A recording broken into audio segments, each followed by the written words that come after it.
Gaspard, le taureau-toque, chef.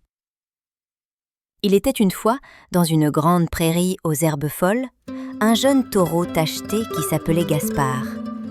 Gaspard était fort, musclé, un peu têtu, mais surtout très malin. Et depuis qu'il était petit, il avait une idée bien précise en tête.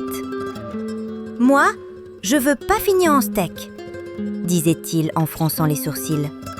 « Je veux faire de grandes choses avec ma vie, des choses délicieuses, mais pas moi-même, voyons. » Tous les autres animaux de la ferme rigolaient doucement. « Un taureau chef cuisinier ?» disait Marguerite la vache. « Tu es drôle, Gaspard !» Mais Gaspard, lui, n'abandonnait jamais ses rêves. Un soir, alors que la lune brillait comme une lampe de chevet au-dessus de la prairie, Gaspard s'installait discrètement dans la cuisine du fermier.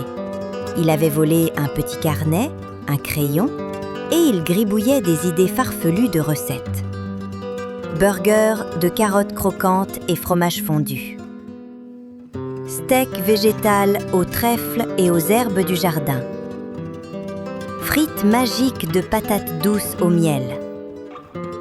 Il testait tout en cachette avec l'aide de Paco le cochon, Ginette la poule et Tartine la chèvre, ses 3 meilleurs amis et goûteurs professionnels. « Ça croque, mais ça manque de sel », disait Ginette. « Ajoute un soupçon de romarin, ça sent bon la montagne », disait Tartine.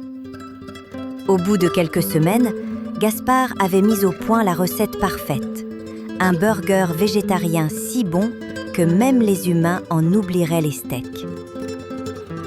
Il décida alors d'ouvrir en cachette son petit fast-food de la ferme derrière la grange. Il appela ça « le bœuf heureux ». Les animaux y venaient en cachette tous les soirs. Cochons, oies, moutons, renards, sous bonne surveillance, même le chien du fermier en était fan. Et puis un jour, le fils du fermier tomba sur l'odeur. « Maman, ça sent trop bon dans la grange. C'est pas toi qui cuisines ?»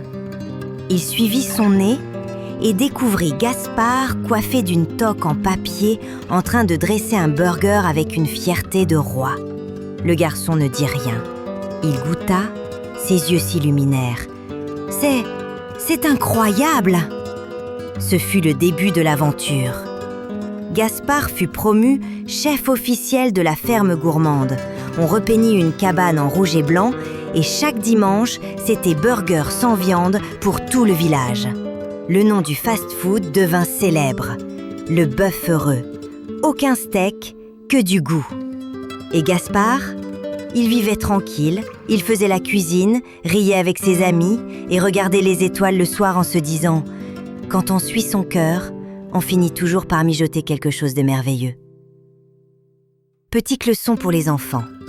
Quand on ne veut pas faire comme tout le monde, ce n'est pas grave. Au contraire, ton idée, ton rêve, ton envie peuvent devenir une recette unique pour le monde entier. Alors n'aie pas peur de rêver différemment. Chut! Ferme les yeux maintenant, petit cœur, et laisse mijoter tes rêves comme un petit plat tout chaud au fond de toi.